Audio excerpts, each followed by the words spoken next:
Pareho kayo. This is your second win so far for this season.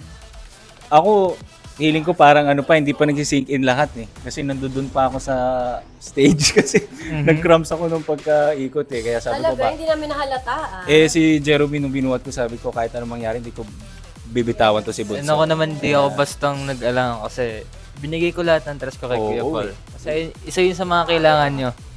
Ang ganda nun. Yung dynamic nyo sa isa't isa, parang ikaw talaga yung master, tapos, di ba? Nagtutulungan kayong dalawa. Ang ganda nun. Congratulations. And of course, si Coach Dun. Yes, ang ganda ng Coach ginawa mo, Dun. Ano Coach Dun. nararamdaman mo ngayon na winner?